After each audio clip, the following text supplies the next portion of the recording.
I think it's time for She-Ra. For the honor of Grayskull!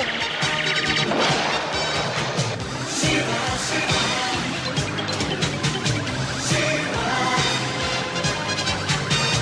She-Ra, She-Ra. I am She-Ra!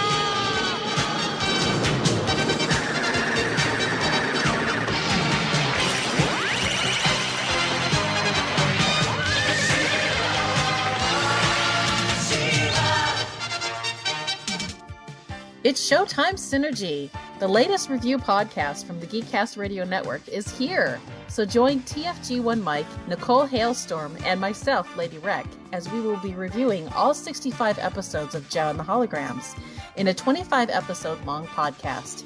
You can find Showtime Synergy on iTunes and GeekCastRadio.com. We are the truly outrageous podcast that you want to be listening to.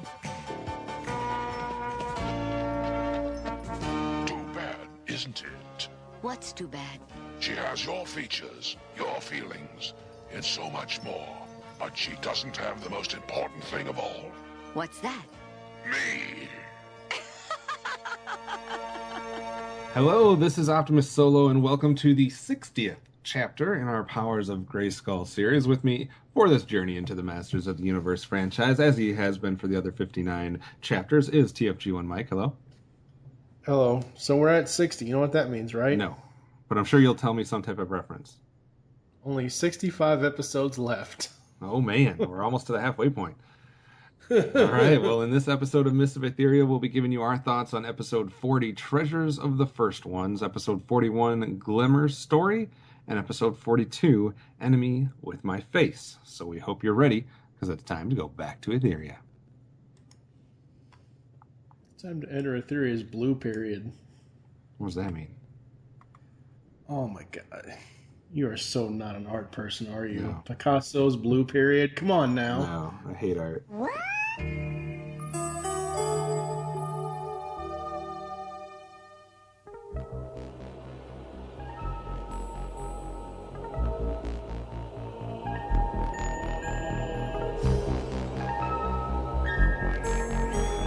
Yes, the time has come. I must inform Hordak immediately.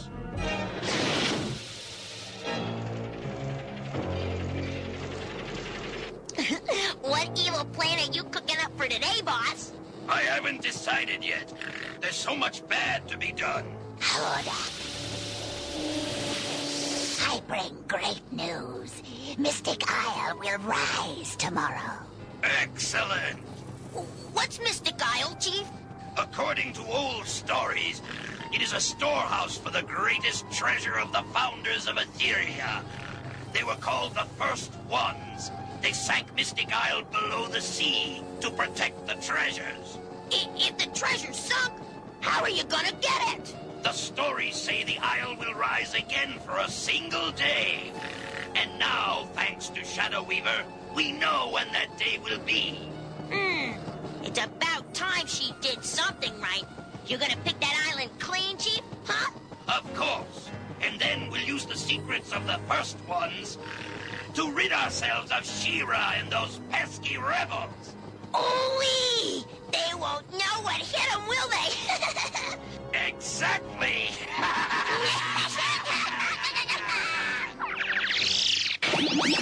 So apparently, folks, this first episode, Kevin's going to give a 0. So what do we have for episode 40? Episode 40, Treasures of the First One. It was an air date of Thursday, October 31st, 1985, written by Larry DiTilio. Mystic Isle will rise out of the sea for just one day, and Hordak plans to steal the ancient treasure of the First Ones that was hidden there. Light Hope calls on She-Ra for help, and she in turn rounds up Seahawk and his crew to help her out. So we have Hordak, Shadow Weaver, Imp, some Horde troopers, and Octavia as our Horde members. And for members of the Rebellion, we have She-Ra and Swiftwind and Light Hope. And then, of course, we have the recurring characters of Seahawk and Swen. What did you think about the treasures of the First Ones? Well, first of all, this aired on Halloween in 85. I guess. Come on. That's what my sources tell me. Break. They could have had a better cartoon here on Halloween. I mean, come on. Yeah. This is just an art heist. That's all it is. It's Monuments Men. Uh-huh. So, yeah, I mean, what did you think, though, about the idea? It's a Thomas Crown affair. What did you think of the idea that we're going to have some ancient treasure of Etheria, and that it's going to take us to an environment that's going to give us an option to have the Seahawk back, as well as a new character from the Horde? I mean, I like seeing Seahawk again. I like seeing the crew again. I like seeing his ship and all that. I like finally seeing a new character in Octavia, or another new character. But essentially, this is Atlantis. I mean, that's really what it is. It's Atlantis with treasure. It's really what the Mystic Isle is. Although I don't think Atlantis has ever arisen, unless you know. Not in reality. Yeah, I was going to say, unless you head on over to Transformers and talk about that episode, Atlantis Arise. But, yeah, no, I mean, it's essentially, like, Hordak is under the assumption that there is money and gold and just stuff to make him rich, which it contradicts his whole thing. Hordak already owns the damn planet. Like, I don't understand why he would want money and gold and riches. He's not Miles Mayhem, for crap's sake. He's better than I think it's more so, it's not necessarily the gold and the riches as much as he thinks there's going to be some type of something there that can give him power or something, whether it be magical or whether it be, you know, like artillery or something. You know, he's expecting something that's going to be able to fuel his journey to domination, I guess. All I can think of, and I know this is really, really bad, there was a Transformers episode where Starscream ends up humping a giant metal bug, and one of my lines when I saw that was, Michael Bay rapes our childhood like Starscream rapes giant metal bugs, and that's all I can think of when Hordak wants this extra power. And then he comes to find out that it's just art and statues and all that stuff, and he's like, oh, that's it? Yeah, so that is the biggest crux, I guess, of this episode, is the real, and kind of goes to the PSA a little bit, is, you know, as far as the treasure and how you define what's important and what's valuable. We'll get to the PSA. All right, well, let's take a quick break then, so we can make our way for the first time today to Whispering Woods and the Fright Zone to see what we liked and disliked about the treasure that the first ones left us. Captain, we should be arriving in Octopus Cove in a few minutes. Good. We can't just fly right in. Horde sea bases all have heavy defenses. No problem. They won't even see us. Swen, activate the cloud cover. Aye, Captain.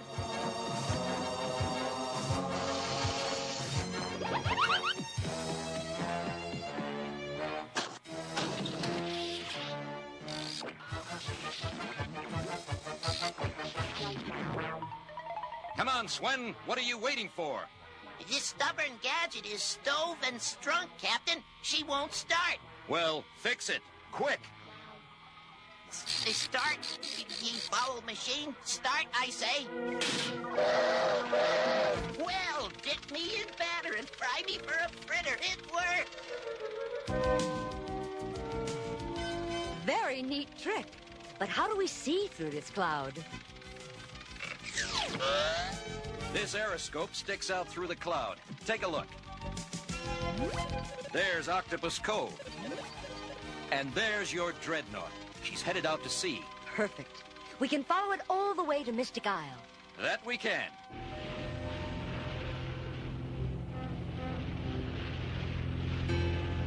Commander Octavia, something strange here.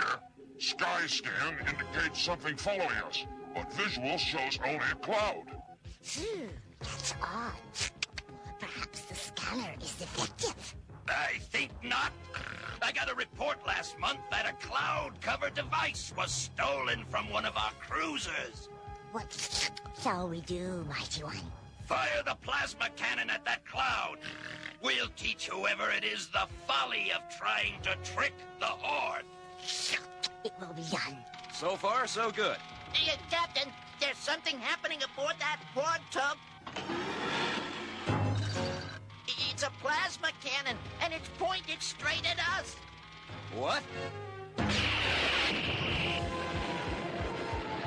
All right, we find ourselves in the Whispering Woods for the good things about this treasure that they left us. So, first off, I gotta say that I do love the Imp Hordak interactions.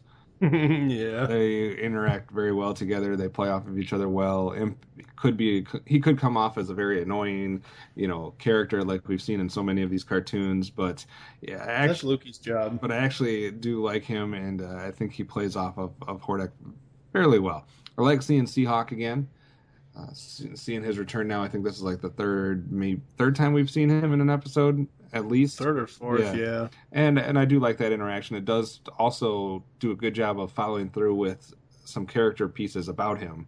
He instantly is asking where Adora is, so they haven't ignored some of his previous appearances. So I do like that. Finally get to see a new Horde member in Octavia.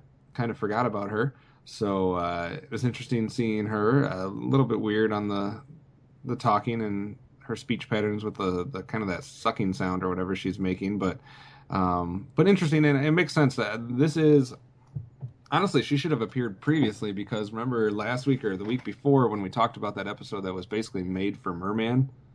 Mm-hmm. She could have definitely been in that episode since she is octopus-like, and she seems to be in control of some sea troops for Hordak. And it also gave us an interesting look at some alternate Horde troopers. Like the Horde troopers that are piloting the Dreadnought and the different sea vehicles that Octavia is in control of don't look like the normal Horde troopers. So I thought it was kind of cool to see. It's almost like Stormtroopers in Star Wars, where you get to see multiple different variations on it. And my last note, since I just said Star Wars, Octavia does her best General Grievous impression when she busts out the 4 swords, like the 4 lightsabers, and goes after She-Ra. Lou Scheimer ought to sue George Lucas. So before General Grievous, we had Octavia. So that's right. Just saying that. What about you? Anything you like about this episode? I think what's really cool is how Hordak basically explains the entire plot in the first 5 minutes. Yeah. I thought that was really cool. My next note goes to She-Ra and Swiftwind. Up, Swiftwind, away. Who is she? Superman talking to Crypto? I mean, come on. Good moments. Good moments. Oh, I just found that. No, I know. I found it funny. I'm like, ooh, like an irony kind of thing. I do like the new character of Octavia, but you're right. The voice, it's not terrible, but it's not good. She's basically a female Leech as far as the voice goes. Yeah, that's a good call. So there's that. A Horde device was stolen about a month ago. Well, not necessarily the rebellion, but a member of I guess you could say, pseudo member of the rebellion in Seahawk. Apparently they stole the cloud thing. Because until Hordak said that it was stolen. Well, it had a horde symbol on it. Yeah, that's what I'm saying. We saw it before Hordak said that. So I'm like, wait, why does Seahawk have a Horde emblem machine on his? What's going on here? And then Hordak said, "Oh, it got stolen about a month." I'm like, oh boy. Yeah. She-Ra's Seahawk and She-Ra's exchange is just hilarious. Hitting land is worse than hitting the sea. Not if I'm there to catch you. Catch us? like he just can't believe that She-Ra would be able to catch the ship. Right.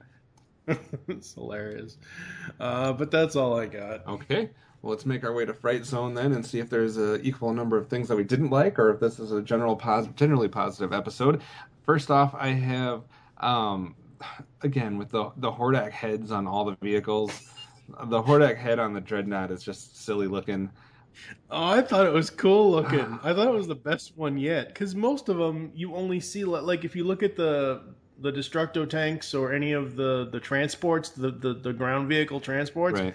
It's only like the upper part of his jaw up to about just under his eyebrows, really. Mm-hmm. So the whole thing on the Dreadnought, actually being able to see the whole Hordak face, I thought that was cool. It's probably better than a lot of them, but I think I've just been soured to the point that I see one on every single thing. So it's kind of like that. Sure. But didn't she just get crushed by that ship? Uh-huh. She's dead.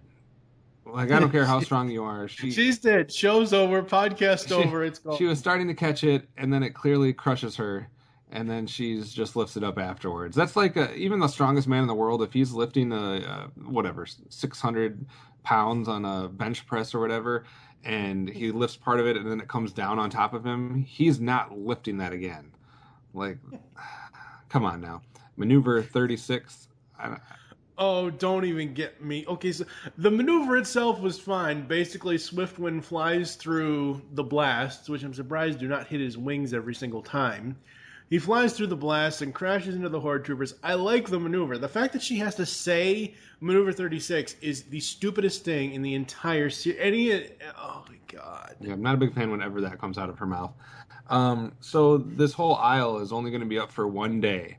All right. They didn't really say like 1 day in whatever 1,000 years, or they didn't give like a mention of if it's like a recurring thing. I could have sworn they did. I could have sworn they said it comes up every. Okay.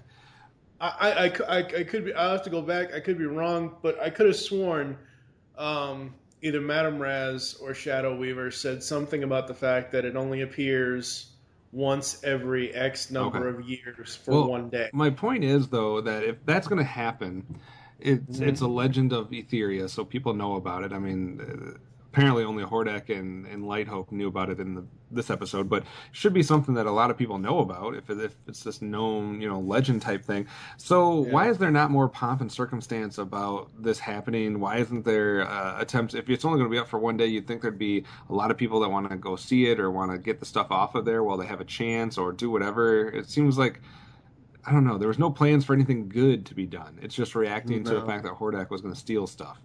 And then finally, that maneuver at the end, the whole ending bit. The mountaintop tidal wave? Yes.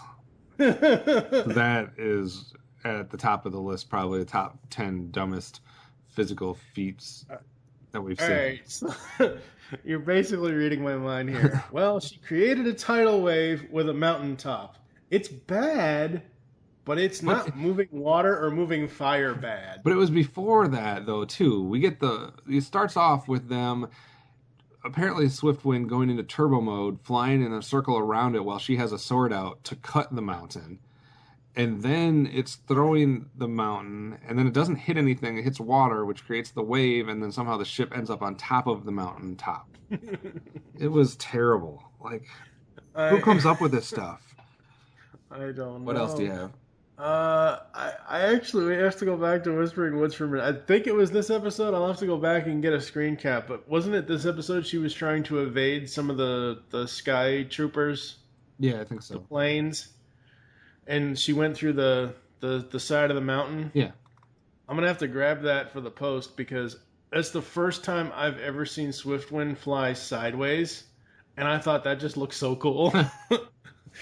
I could see but that. No, I mean this episode. I mean it had some cool moments in it, but the overall plot. I mean, like, he wants this magical. He assumes it's going to be some sort of magical power or secret of life or whatever the hell, and he wants it so he can eventually destroy She-Ra for good. And when he gets there, he just sees that it's just, treasures of the world that are essentially worth a ton of money versus actually going to give him any power, and he just doesn't even give a crap. The guy already runs the damn planet. Like, I understand She-Ra's a huge thorn in his side. He wants to get rid of her, but, like, damn. And this is a Larry DiTillio episode. I expect more from Larry DiTillio. Again, it goes back to my question, and I hope any of our listeners can write in and tell me. Any of those diehard He-Man fans like Pixel Dan or anybody, did Lou Scheimer just give people scripts, or did he give people story ideas to run with, and then they wrote what they wrote? Because it just doesn't seem like it really fits in with the rest of the series. A lot of the episodes in the last few weeks, or the last few episodes of the podcast, there's like one out of the three that we do each week that just doesn't seem to fit the series' feel. I didn't necessarily dislike the stuff that's going on here. I mean, we'll get more into it when I do the ranking. I think there's a lot to like. There's just a couple things, including that whole maneuver at the end, that are just awful. For me, it's just the plot. It's not what actually happened. It's just the plot, and that's really all that I have a real problem with. I mean, besides the maneuver at the end, but I mean, it's one of those things where if you can't write a good plot, it doesn't matter how well the animation or voice acting executes that story. It's still going to suck as far as the story goes. All right. Go ahead. The PSA. Take a trip to your local art museum. Yeah. The treasures that art is. At least it fits the episode. True, it does fit the episode. At least it's not about putting out a kitchen fire. You have that going for you, too. So, yeah, I mean, it does fit. Oh, yeah, there was a fire in this episode, too. It does, I mean, it does fit with the episode, and yeah, art is important, blah, blah, blah, but, yeah. We can tell, folks, Kevin is not the biggest art critic at all. I mean, when you can just take a paintbrush and flop some paint on something and have someone call it a masterpiece and give you $1 million for it, there's at least with music you can hit right notes and wrong notes. Like, there's some skill involved. So, anyways, wow. let's take a quick break and see where we come down on this actual episode with Horde Bats, Protection Swords, and Crystal Castles coming up. You are so going to hell. Yeah. How about a little spin?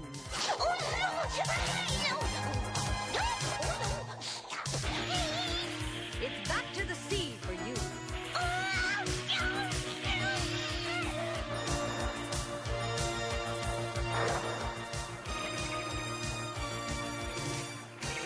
How are you feeling, Hawk?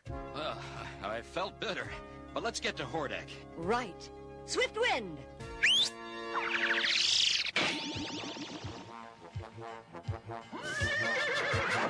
No! No!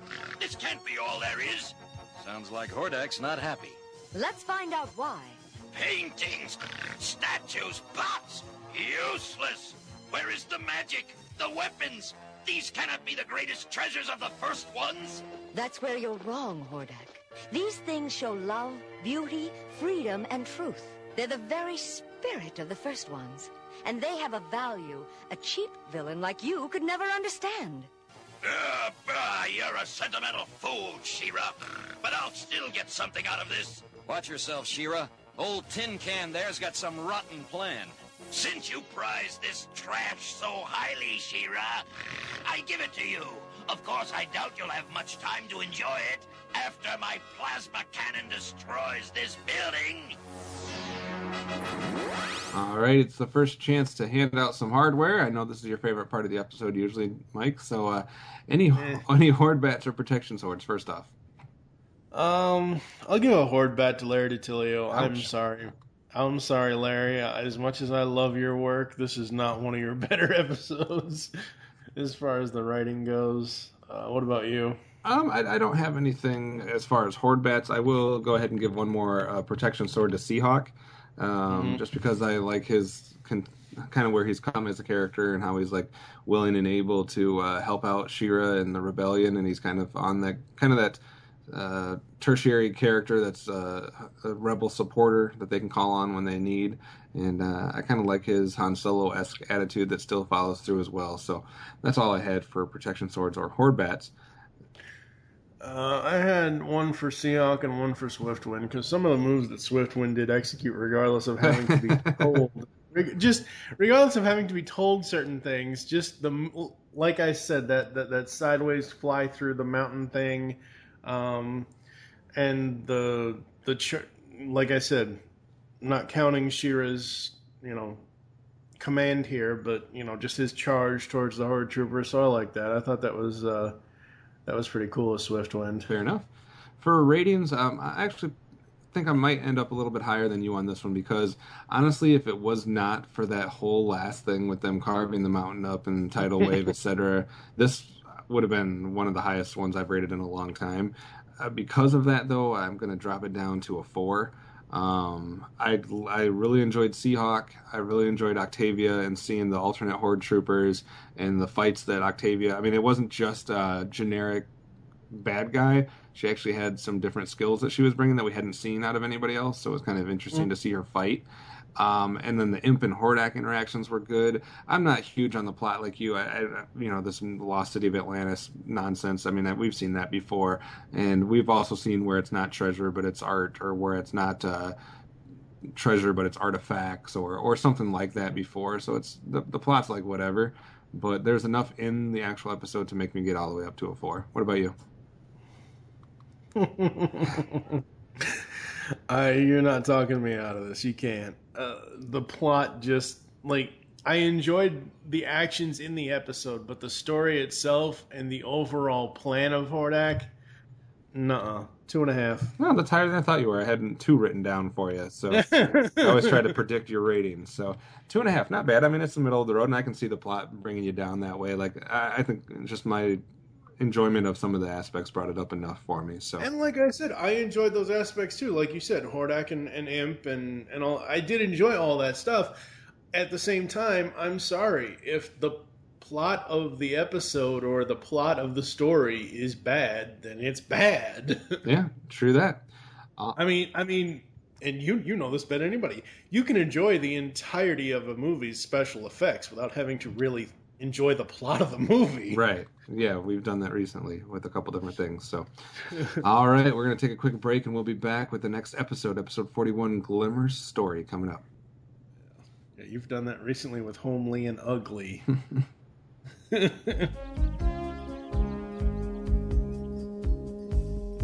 There, that should do it. I'm ready for a test flight. That thing will never work. We'll see about that. Here goes.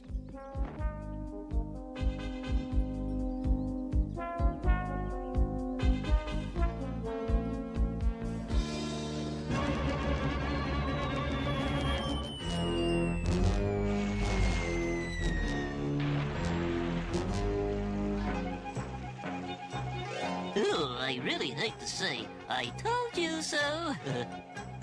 Oh, I know you do, Carl, but you won't discourage me. I'm going to figure out some way to fly before Hordak launches another attack. Keep working, Bo. You'll find a way. I'm sure of it. Well, I'm afraid I can't wait. I've got to get ready for tomorrow's party. What party? For Prince Highcliffe from Blue Mountain. He arrives tomorrow. Oh, and they say he's very handsome. She used to say I was handsome, but now... But now, you're just all wet.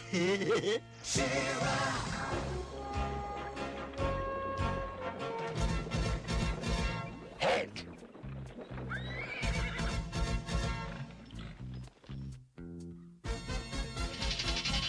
What is the meaning of this? I am Prince Highcliffe of Blue Mountain. I know who you are. We've been expecting you. Why did your troopers stop me? I've committed no crime. You're on your way to Castle Brightmoon. Meeting with known rebels is a crime against the Horde. But now I'm going to send someone in your place. Imp! You're certain this prince is unknown in Brightmoon? No doubt about it. I spent an entire evening disguised as a salt shaker on the Queen's table to make sure. Salt shaker. A pickle jar would be more like you. Watch your step, Catra, or I'll turn myself into a mirror and show you how ugly you really are. Wow, how dare you? Put 'em up! Come on, put 'em up! Catra, enough of this bickering! False face!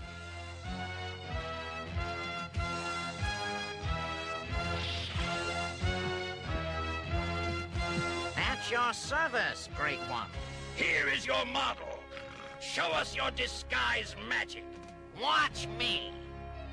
All right, up next today is episode 41, Glimmer Story, air date of Friday, November 1st, 1985, written by Don Heckman. A handsome prince visits Etheria, but Hordak employs Falseface to intervene. So we have Hordak, Catra, Imp, and another new Horde member, Falseface. And then we have She-Ra, Bo, Glimmer, Madame Raz, Queen Angela, Cowl, Swiftwind, and Prince Highcliffe as the other character in this one. So what did you think about this whole thing? We got a royal member going to visit Castle Brightmoon, and we have this character of Falseface intervening to try, and along with Imp, to try to like find the weaknesses on Brightmoon's castle.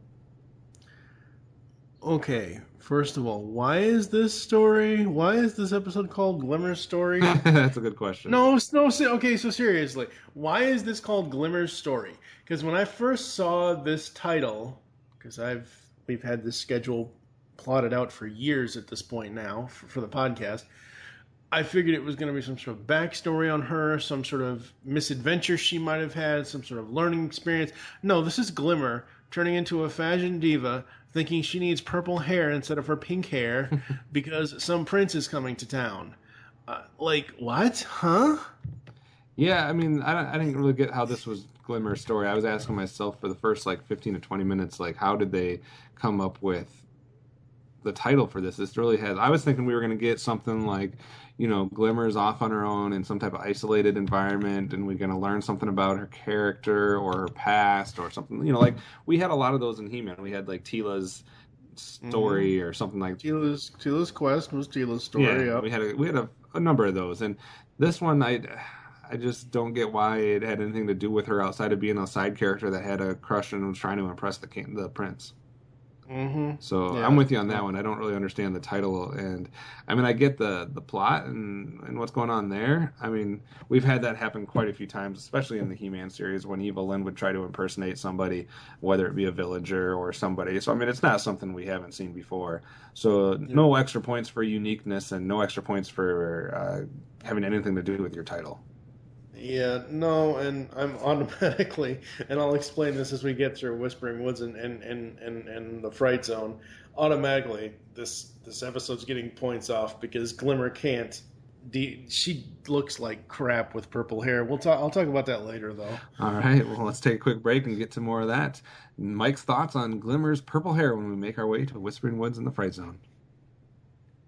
Between this and Showtime Synergy's comic reviews of the Gem series, I'm always talking about Gem and other 80s females' hair. It's crazy. Only you can give me the haircut and purple hair I need by tomorrow. Oh, purple hair? By tomorrow? Why? Because Prince Highcliffe is coming from Blue Mountain, and I want to make a grand impression. Well, you don't need purple hair to make a grand impression, Glimmer. Oh, you just don't understand. Please, Madam Raz, please. Well...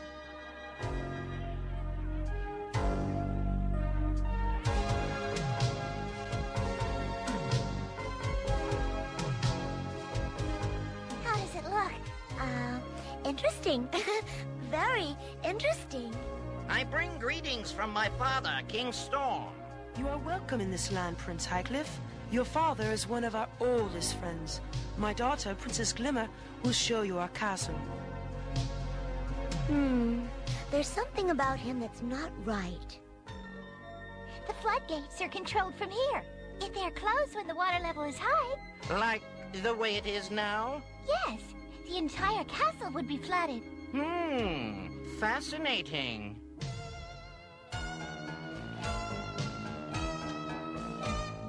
And now, Princess Glimmer, perhaps you will show me the castle grounds. I'll be happy to.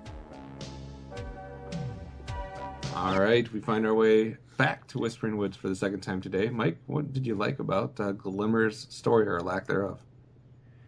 Purple hair by tomorrow. Purple hair. No. Oh, too soon? By the time this episode comes out, that news will be so old. So no, just don't even. Okay, so here's the thing, all right? I know two female DJs, one up in Boston at WAIF, Boston's rock station, Mistress Carrie, and I know one here in Louisville from 107.7 The Eagle, Louisville's classic hits, Regular Laura. They both are purple-haired DJs, and they pull it off just fine and dandy. If you look at Glimmer, and these pictures will be in the post, because I've already screen capped them, you look at Glimmer, how she normally looks. She has pink hair with the purple band and the purple bodice and suit and all that other stuff, and it looks fine. She adds this really, really dark purple. She dyes her hair dark, dark purple, and it just looks weird. I know we're in Whispering Woods here, but I'm sorry. It just looks so wrong. Did you say the word bodice? Yes, bodice. You know more about women's fashion apparently than I do. Yeah, apparently. I do like the appearance of Falseface, but he reminds me too much of 90s X-Men, the character Morph in the 92 X-Men series, in the very beginning of the series. I like seeing him, though. It's interesting seeing him. That's pretty much it. I mean, this episode just... it's just a letdown, because it's, again... I'm one of those people, and I don't know if you were one of those people as well, but I'm one of those people, if I see a title, if the title can get me excited for what might happen in the story, I'm all for it. If I see the title and then watch or listen or whatever to the whatever media it is, and realize that the story of the thing has nothing to do with the actual, I get really, really disappointed, and this episode is just so damn disappointing. Yeah. I can get that. My Whispering Woods moments will be quick. I just have Falseface, cool seeing another character. I don't like him as much as I've liked like Voltac and Octavia. He seems kind of not legit to me in some way, shape, or form. Doesn't quite look the same. It doesn't have that like actual... It's more like a gun for hire than like an actual Horde member to me. And I do like that this episode is nonstop thanks to Imp and all his hijinks. Like, they're constantly... She-Ra is constantly trying to, fix this, fix that, go over here, run over there, do that. So, I mean, it is a very fast-paced episode. I'll give it that. So, that's what I liked about it. As far as Fright Zone, first of all, did Falseface drug Glimmer? Did he use some chloroform or something like that? Because she put absolutely no resistance up. No, he just grabbed her and put a blanket or a robe or whatever around her, and then she just went along for the ride. Yeah, the purple hair is awful. On her. Yeah, gliders are gliders. They have a the hang glider for Bo. The hang glider. I don't know if anybody knows about hang gliders, I guess, but apparently not the writers here, because a hang glider can go for a while, and it can go from one height to another height, kind of gradually going down. You can't necessarily turn around and go back up this other direction and fly around like it's like you got some type of jetpack on, though. So that's weird. And here's an idea for the castle and for Queen Angela. How about, since the Moonstone just teleports up to where it needs to be with the power of your bond because you're related, then maybe we should eliminate the stairs that goes up there so that nobody can go steal it. Because you clearly didn't need the stairs to go put it back. So let's eliminate the stairs so nobody can steal it again. Huh? Just a thought. What about you? What are we doing? Fright Zone now? Yes, that's where we're at. Thanks for keeping up with us. I don't know. This episode just... Yeah, Glimmer looks like crap with purple hair. Like, her pink hair is fine. I have no problem with that, but just it's the color contrast. If it was a lighter like the same color purple as her headband or her clothing, it would be fine, but that darker purple hair just no. And She-Ra. Why, instead of going out and around and doing all this shit to stop the water, instead of digging this damn trench, getting the little kid stuck in the trench from digging it out, why not just go in and flip the switch that Imp flipped? Like, seriously? That would make the episode too short. If she just went in and flipped the switch that he originally flipped to turn the floodgates on. It wasn't happening fast enough. I know, but it just... Oh, God. What else did you not like about this episode? Anything? This is just so misleading as far as the title to what actually friggin' happens. Because, like I said, I was really hoping for like a Glimmer backstory or something, like some sort of learning experience for Glimmer, other than beauty is on the inside versus on what's on the outside. Because that's essentially what the PSA. What's important is on the inside. Looks aren't everything. So yeah. How many times have we heard that already in the past 30-something years now? Quite a few times. Yeah. They're hitting on a couple golden rules today. So, all right. So that's the Whispering Woods and the Fright Zone moments for Glimmer story. Let's see what kind of awards it garners, though, as we come up with our Crystal Castle ratings and our other awards after the break. What is it? Some strange, evil energy is nearby. Queen Angela. The Moonstone's been stolen and Glimmer's missing. Prince Highcliffe. He must be one of Hordak's men. Come on, Bo. We've got work to do. Master Hordak, False-Face calling. I have Queen Angela's Moonstone. Bright Moon's defenses are down. Excellent! My robot army will attack immediately.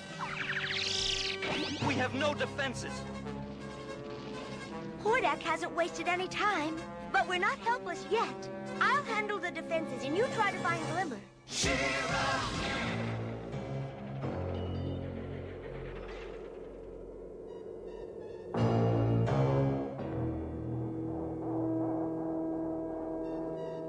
Well, Princess Glimmer, meet the real Prince Highcliffe. By the time you get to know each other, Bright Moon will be in our control.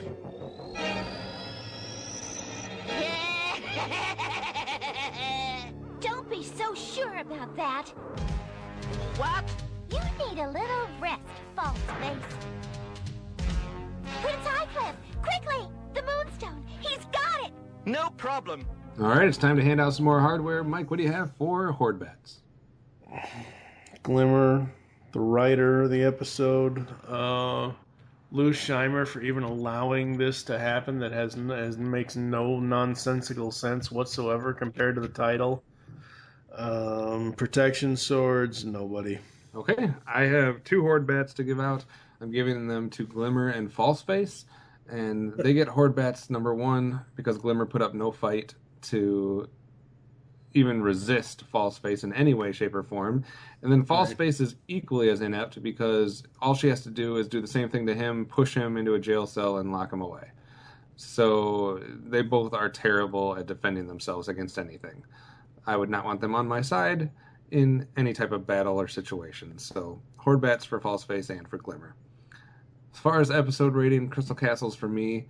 And this is going to be basically just because of the action and the nonstop pace that we had in the episode, which kept it from being boring. Because if this episode had been slow and boring on top of everything else, it would have been terrible. So I will give it a 2.5 just for the action. Straight 0. 0? Straight 0. 0. As much as the action was cool and everything else, it still did not save what a shitty story this is. A 0. I can sort of see, but I'm not quite sure it's that bad. Mm-hmm. I don't know about 0 territory. So this is another. What was the other episode I gave a 0 to recently in recent episodes? I don't have that out right off the top of my head. Okay, so there was another episode recently where I gave another 0 to. And I believe I said in that episode of the podcast that I will, if I ever go back and rewatch She-Ra at all, it's one of those episodes I will never, ever watch again. This is an episode, again, I will never, ever watch this episode of this show ever again. Well, I don't think I would either. So, all right. So not good scores for Glimmer's story. We're not big fans of that one. Let's go to a different episode and see if we have a different take here. Coming up next, episode 42, Enemy with My Face. Or maybe that was supposed to be the title of this episode. I'm not really sure.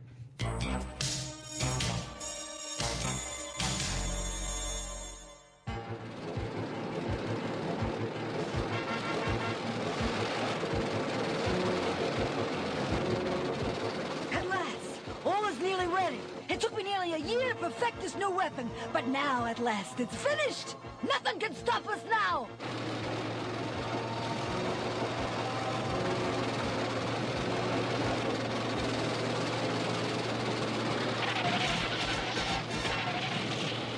Who's that?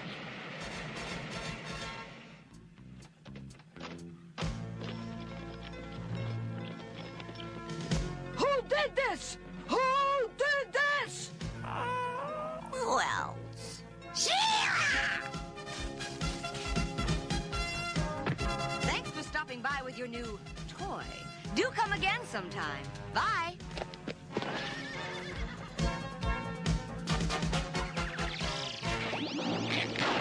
Another defeat at the hands of that nuisance She-Ra. I will have no more of it. There must be some way to stop her. And my new computer will find it, oh great Hordak. For your sake, Modulok, I hope so. That is, if you want to get back your title of Horde Scientist instead of Horde Cook.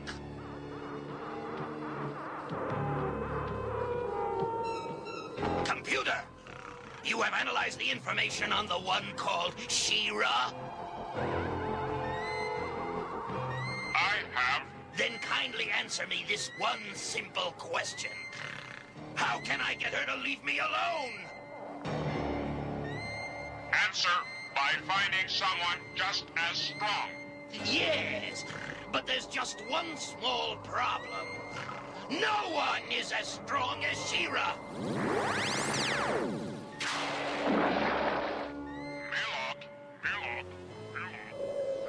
Oh, yes, of course. That's it. There's no one as strong as She-Ra now, but there will be soon. Come along, Mantenna. We must hurry. Bone of bog and skin of swamp, where creepers in the slime do romp, grow and take from my enemy all. Arise, arise, and hear my call. Come forth, Mayhog, come forth. Last up today is episode 42, Enemy with My Face. Air date of Monday, November 4th, 1985, written by J. Michael Straczynski. Shadow Weaver creates a Maylog from a swamp and has it fight She-Ra, causing it to take on the powers and appearance of the Princess of Power. We have Hordak, Catra, Shadow Weaver, Scorpion, Mantenna, Modulok, and some Horde Troopers. We have She-Ra, Bow, Madame Raz, Cowl, Swiftwind, Broom, and Lighthope. And then, of course, we have the Maylog. So, what do you think about this creation from Shadow Weaver that can basically take on whatever it touches? So we have She-Ra going against a equal counterpart that can basically match her blow for blow in Enemy with My Face. They are... When did this air? November 4th, 1985. 85, damn. They are 21 years too early for a John Travolta Nicolas Cage face-off. Yes, reference courtesy really, of TFG1Mike. seriously, that's what I thought, that this was going to happen. I thought, like, Enemy with My Face, I thought they were going to do a whole switcheroo kind of thing. The episode was alright, it was interesting. I liked that they, quote-unquote, create a character out of mud. Quite literally. It's an interesting way to get a new character into the series, but I don't think this new character is really, because she even says at the end that she's going to go out into the world and learn, and, you know, she's essentially a mud version of Johnny Five. God. Yeah, I mean, for me, I like the idea that we're going to create a counterpart to She-Ra that she's not just going to be able to overpower. So, I mean, I guess that's cool. Not that that's completely unique or whatever, but I do appreciate that part of it. I was confused, though, because after watching these episodes, it's more like Enemy with My Face should have been the False Face episode before, instead of Glimmer's story. Like, they should have called that one Enemy with My Face. Or something to do with faces, and then this one could have been something completely different. But, I mean, man, we got to see a whole slew of people in here, so, I mean, it does seem like a legit, like, presence for the Horde as well as the Rebellion, and then we have this Maylog creature, which, whatever, I'm not a huge fan whenever they create something out of the earth or the mud or the rocks or the trees or whatever, so it's not something that's going to get me excited, but, again, comes down to execution. The plot doesn't piss me off and it doesn't excite me. Yeah, heaven forbid anybody, take a rib out of somebody to make their counterpart. I'm talking about like in cartoons when they're just like, oh, let me make some magic come out of mud. You ass. All right, let's take a quick break before we make our last venture into the Whispering Woods. After all, she did bite the apple. See, couldn't figure out what she would have for him to eat. See, so then she pulled the apple off, knowing that she was out of line. Bit it, crunch. Uh-oh, Shadow Weaver, what's she doing here?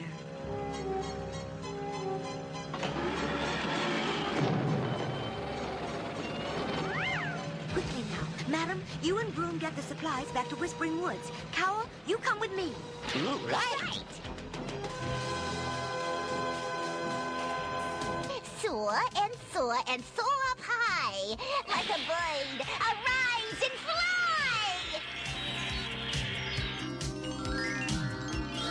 I did it! Next up, Whispering Woods.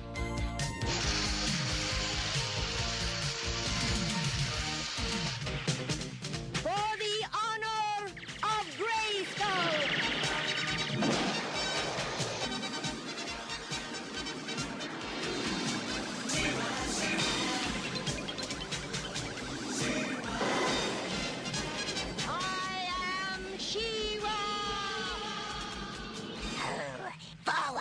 Drive the cowards out of the forest. Now, Shadow Weaver, no need to start calling names.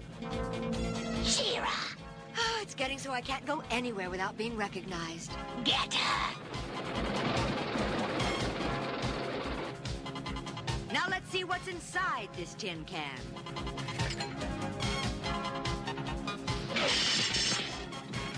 Why, it's hollow. No wonder it didn't fire. But why send an empty tank after us? Because it's not as empty as you think. Ciao, Maylog!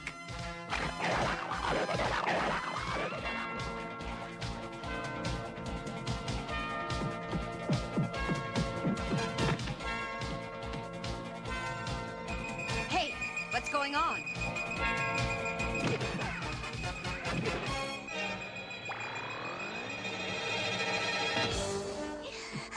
Oh, that's it. Now the Maylog has all her power. That thing's as strong as I am. Oh, no, you don't. I'd ask you to do it again, but I'm afraid you're going to be all tied up. Sword to lasso!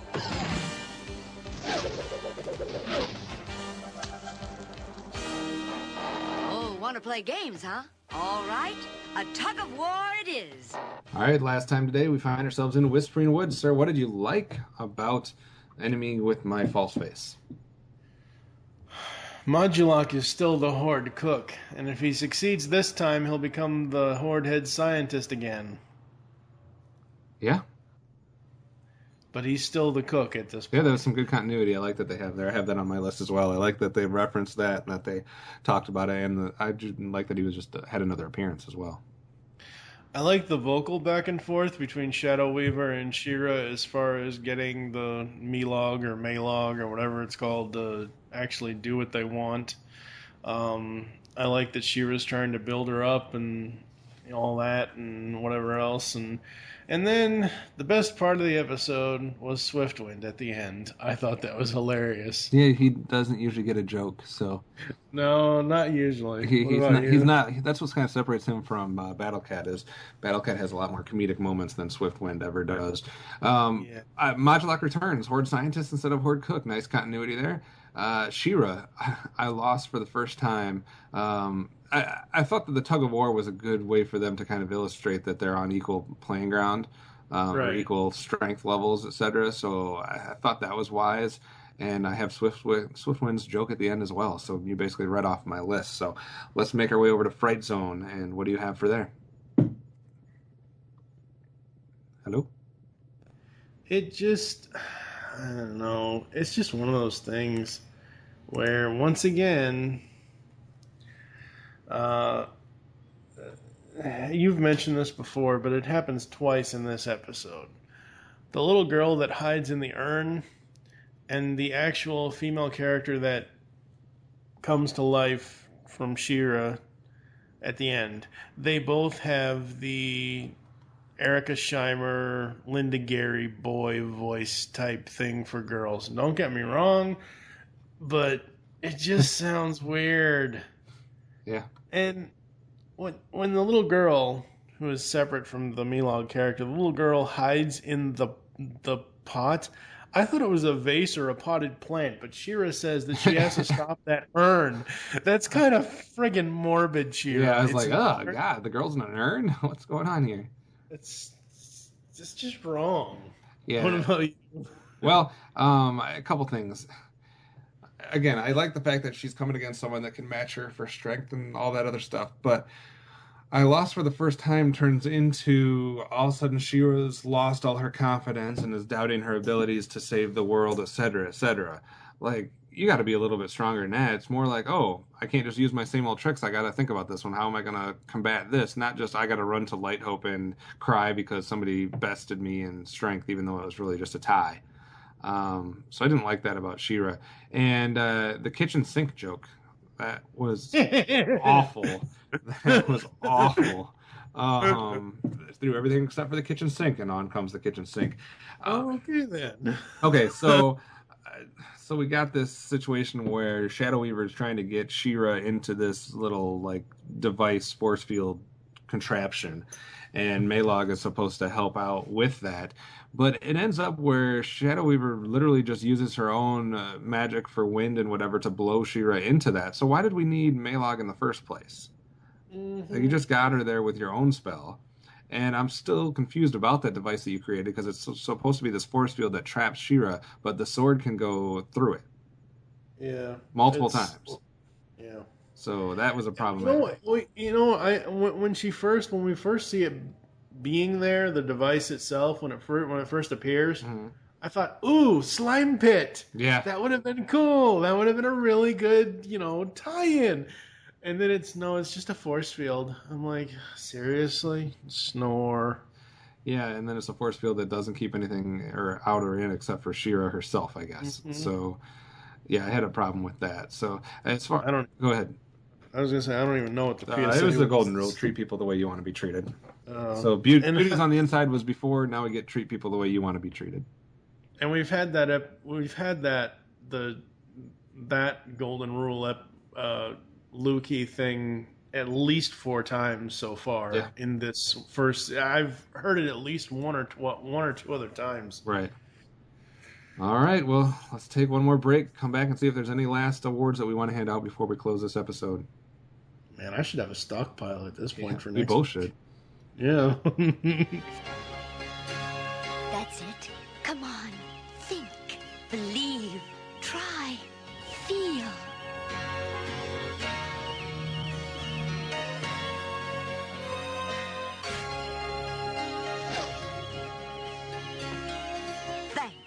And now for this force field. That light, so bright. God, see. I hope you're going to stay and clean up this mess, Shadow Weaver.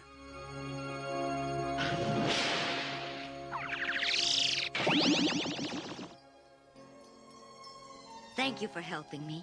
Isn't there anything I can do for you? If only you could talk. Wait. That's it. You're so much like me, it might work. Here.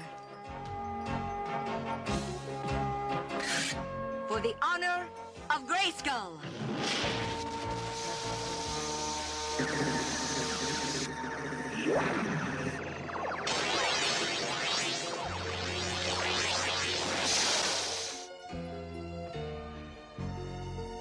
It worked. That is, did it? Yes. It did. I am free. I am like everyone else now. Then come with me. Join us. Join the rebellion. I want to, but I can't. Not yet. Before I can decide what to do with my life, I must first learn what it is to be alive. I must go out into the world, see people, learn things, discover the meaning of these strange feelings. There is so much to learn. And I wish you luck. You have much to see and feel. But when you are ready, come back, and you will find a home with us. Thank you, She-Ra, for everything. Last chance, Mike. Horde bats for anybody. I'll give one to Shadow Weaver. Why Shadow Weaver? She just, like you said, she created the thing for no reason, because she ended up putting She-Ra in the damn thing by her own damn self. So, yeah. I got one as well, and mine is going to go to She-Ra herself for losing all confidence just because someone tested her strength and she wasn't able to overpower. You got to be a stronger hero than that. So She-Ra gets one for me. Any swords that you want to go out? No. I do not have any swords either. So that leaves just the Crystal Castle rating for today. Where are you going to end today with? 2. 2? Yeah. I liked the, like I said, the whole Modulok Horde Cook thing and then Swiftwind's joke at the end. So that's 2 points for 2 moments I liked. I like the premise of having her go against somebody that can match her strength. I didn't like her creation or the look of her or the fact that they actually turned her into an actual person at the end. But some of that was good enough, I guess, for me to not totally trash this episode. So I'll be right in line with you, and I'll give this one a 2 Crystal Castles as well. I like the effect of when she does the honor of, like, I like the effect of the mud chick changing into a, like, the whole I like the visual effect of it. Yeah, I like that. But yeah, you're right. The whole thing of, hey, look, oh God, She-Ra is Geppetto. Yeah, pretty much. Oh, God. I just want a real boy. Yikes. Oh boy.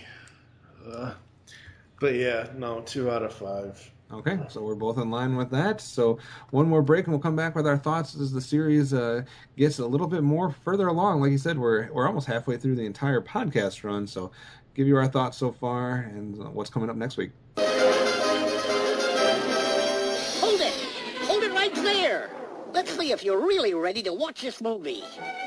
Okay, popcorn? Check. Soft drink? Check. Warner Brothers ball cap? Aha! You can't watch a Warner Brothers movie without a Warner Brothers ball cap. Listen, Doc, what if they ordered a Warner Brothers ball cap so they had it next time? Well, here's all you have to do, folks. Just send for this. A new Warner Brothers catalog. Use it to order your Warner Brothers ball cap. And while you're at it, you can order stuff like T-shirts, posters, movie books, ties. That's neckties. It's all in the catalog, which you can get now by dialing this 900 number. So when you get a chance, call... No, they have to call now. They can't watch the movie until they order their new catalog. You're despicable. Don't forget to call, folks. I am He-Man. Call She-Ra and me at 1-900-909-2233. We'll journey to distant worlds, explore the universe. And probably battle Skeletor along the way, huh? Probably, Orko. There's a new adventure every day. We'll also tell you how to get an action figure or this colorful poster. Get your parents' permission and call 1-900-909-2233. I have the power! All right, folks, we are back, and... we have reached the 60th episode of the podcast. We have reached up to the 42nd episode out of 93 for She-Ra, Princess of Power. And boy, was I let down. Well, let me preface that a little bit, though. But I got... one of the things we were asking for was to see some more characters, and we did get Octavia and Falseface. Yes. So when we got a little bit of that, I think the execution could have been a little bit better. We did get some continuity with Seahawk and with Modulok, etc. So, I mean, there was some good moments. I think it just comes down to more this set of episodes with the actual stories and the execution. It was like they had pieces there that were going to be good, and they had characters there that we wanted to see, but execution not always great. I mean, I did like the Seahawk episode quite a bit. I gave that one a 4, but outside of that, there was some disappointing story and disappointing execution. Yeah, one of the things was outside of us asking for the other characters that we know, like Frosta and Flutterina and all that stuff, or people on the Horde side that we know, we got that, but we also asked for, I remember you mentioned this, why is Queen Angela even there? Why is Glimmer even there? When do we ever even get to see them? Well, we got to see them both this episode of the podcast, but nothing really developed other than they have a strong mother-daughter bond to put the jewel back. I mean, that's why I said I was let down, because I was really expecting Glimmer's story to be some big epic backstory thing for Glimmer, or some origin of her family, or just something other than what we got. And what we got was just such a letdown for me. Yeah. But like I said, we see some more characters, so we're starting to see a little bit of what I was asking for, so I'm not going to be too hard on it. Just a couple bum episodes, basically. But some stuff I'm looking forward to next week. Probably more anticipation for next week's episode than I have for any episode in a long time. Thank you for listening to Myths of Etheria. If you'd like to get in contact with us or leave feedback for the show, there are several ways to do so. Visit the website geekcastradio.com, where you can comment on this and all our other episode posts. Email us feedback at geekcastradio.com. In the subject line, put Myths of Etheria episode 60 feedback. You can leave the show's feedback in iTunes. Please do this. Follow us on Twitter at GeekCastRadio is the network Twitter. You can follow at Pow of GRAYSKULL for the show. Mine is TFG1Mike. What is your Twitter? At OptimusSolo. Become a fan on Facebook. Go to facebook.com/GeekCastRadio Network. We hope you enjoyed the myths today, and don't forget to join us in our next adventure when we will take a look at the next 3 episodes, those being Welcome Back Cotter. Oh, I'm sorry. Welcome Back Cowl. The Rock Lords. I'm sorry. The Rock People. And Huntara. Wait. Thundercats? What? Huh? Is that from Thundercats? Huntara? That sounds like somebody that would be on Thundercats. That does. I'm looking forward to the Rock People. I'm not going to lie. I love the Rock People. I had some of those toys. I've been waiting for them to show up. Oh, okay. For now, I am TFG1Mike with OptimusSolo. For the honor and by the power of Grayskull, you all have the power. Next thing you know, there's the Lord. Okay, everybody, out of the pool. Out. Get out. Everybody.